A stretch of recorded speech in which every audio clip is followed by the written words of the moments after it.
సీతమ్మ హనుమంతుడితో ఇలా చెప్పింది. ఒకానొకప్పుడు అరణ్యవాసం చేస్తున్నప్పుడు చిత్రకూట శిఖరాల మీద ఆశ్రమాన్ని నిర్మించుకొని అక్కడున్న తపోభూములలో నేను రాముడు విహరిస్తూ ఉండేవాళ్ళము. అటువంటి సమయంలో ఈశాన్య పర్వతానికి పక్కన ఉన్న ఒక చిన్న పర్వతం మీద మేము విహరిస్తున్నాము. అప్పుడు రాముడు అక్కడున్న కొలనులోని నీళ్లలో ఆడుకొని తడిబట్టలతో పరిగెత్తుకుంటూ నా దగ్గరికి వచ్చి నా పక్కన కూర్చున్నాడు. ఆ సమయంలో నేను కొన్ని మాంసపు వడియాలు అక్కడ ఎండపెట్టాను. నా పక్కన కూర్చున్న రాముడు సంతోషంగా నాతో మాట్లాడుతున్నాడు. అప్పుడు కాకాసురుడనే కాకి అక్కడికి వచ్చి నా వడియాలను తినడం ప్రారంభించింది. అప్పుడు నేను ఒక మట్టి గడ్డని తీసి ఆ కాకి మీదకి విసిరాను. అప్పుడు ఆ పక్షి నా వక్షస్థలం మీద వాలి తన ముక్కుతో గాడి వేసి నా మాంసం పీకింది. ఆ బాధతో గిలగిలలాడడం వలన నా వడ్డాణం జారింది. కోపంతో నేను నా వడ్డాణాన్ని తీసి కాకి మీదకి విసరబోతే రాముడు నన్ను చూసి నవ్వి, సీత, కాకి మీదకి బంగారు వడ్డాణం విసురుతావా అన్నాడు. తరువాత నేను ఆ బాధని ఓర్చుకొని రాముడి ఒడిలో తల పెట్టుకొని నిద్రపోయాను. నేను అలా రాముడి ఒడిలో తల పెట్టుకొని ఉన్నంతసేపు ఆ కాకి రాలేదు. మళ్ళీ కొంతసేపటికి నేను నిద్రలేచాను. అప్పుడు రాముడు నా ఒడిలో తల పెట్టుకొని నిద్రపోతున్నాడు. అప్పుడు మళ్ళీ ఆ కాకాసురుడనే కాకి నా వక్షస్థలం మీద కూర్చొని మళ్ళీ గట్టిగా నా శరీరంలోకి పొడిచి నా మాంసాన్ని తింది. అప్పుడు నా శరీరం నుండి నెత్తురు కారి రాముడి నుదుటి మీద పడింది. అప్పుడు రాముడు లేచి ఇంత నెత్తురు ఎక్కడిది అని చూసేసరికి నా వక్షస్థలం నుండి నెత్తురు కారుతూ నేను ఏడుస్తూ కనపడ్డాను. అప్పుడు ఆయన గట్టిగా ఎవడురా అది అని గద్దించాడు. అప్పుడు ఆయన చుట్టూ చూసేసరికి ముక్కుకి నెత్తురుతో, మాంసం ముక్కతో, కాళ్ళకి నెత్తురుతో ఒక కాకి కనపడింది. అప్పుడు రాముడు అక్కడ ఉన్న ఒక గడ్డి పరకని తీసి దాని మీద బ్రహ్మాస్త్రాన్ని అభిమంత్రించి విడిచిపెట్టాడు. అప్పుడు ఆ బ్రహ్మాస్త్రం కాకిని తరిమింది. ఆ కాకి 3 లోకములు తిరిగి అందరి దగ్గరికి వెళ్ళింది. కానీ అందరూ రాముడు చంపుతానని అస్త్రప్రయోగం చేస్తే మేము రక్షించలేము, నువ్వు వెళ్ళిపో అన్నారు. ఆ కాకి అన్ని చోట్లకి తిరిగి తిరిగి రాముడున్న చోటికి వచ్చి నమస్కారం చేస్తూ పడిపోయింది. ఇక్కడ ఒక విషయం, మంత్రపూరితమైన అస్త్రాలని ప్రయోగించేటప్పుడు బాణాలే అవసరం లేదు. దేని మీదన్నా ఆ మంత్రాన్ని అభిమంత్రించి ప్రయోగించవచ్చు. మంత్రంతో అభిమంత్రించిన అస్త్రానికి ఒక మర్యాద ఉంటుంది. వెన్ను చూపించి పారిపోతున్న వాడిని ఆ అస్త్రం కొట్టదు. ఎదురు తిరిగి యుద్ధం చేసిన వాడినే అది కొడుతుంది.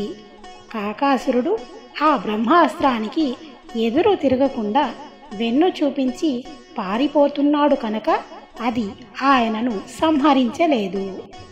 రాముడు ఆ కాకిని చూసి నా దగ్గరికి వచ్చి, పడిపోయావు కనుక నువ్వు నాకు శరణాగతి చేసినట్టే, అందుకని నేను నిన్ను విడిచిపెడుతున్నాను. కానీ ఒకసారి బ్రహ్మాస్త్రం వేసిన తర్వాత ప్రాణములతో సమానమైన దానిని ఇచ్చేయాలి. మరి నువ్వు ఏమిస్తావు అని కాకాసురుడిని రాముడు అడిగాడు. అప్పుడు ఆ కాకాసురుడు తన కుడి కన్నుని బ్రహ్మాస్త్రానికి ఆహారంగా వేసి రాముడికి నమస్కారం చేసి దశరథుడికి నమస్కారం చేసి వెళ్ళిపోయాడు.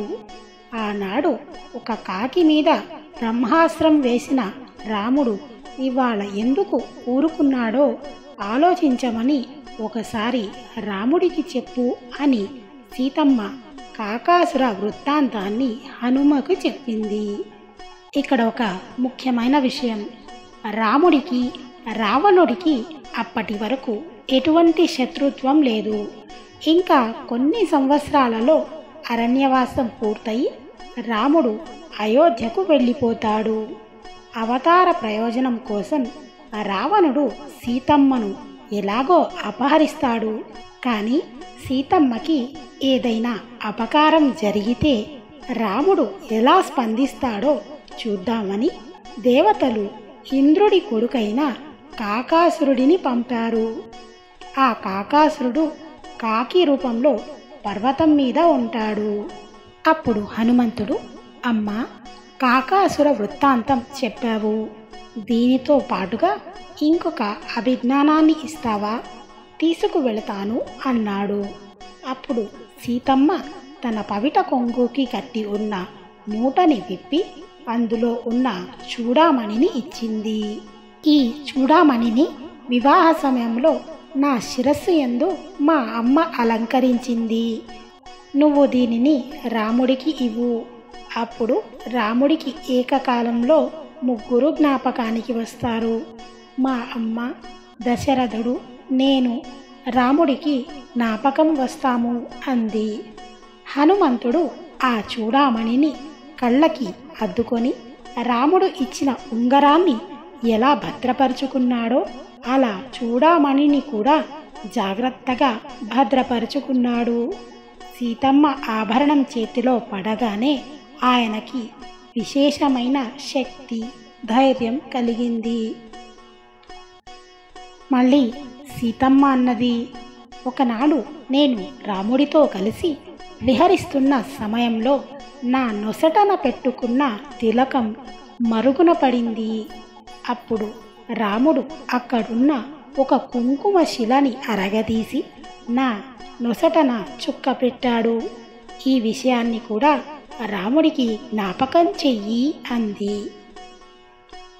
అప్పుడు హనుమంతుడు, నేను బయలుదేరుతాను అంటే, నాయన, 10 నెలల నుంచి ఇక్కడ ఉంటున్నాను, కానీ ఒక్కనాడు రామనామం వినలేదు.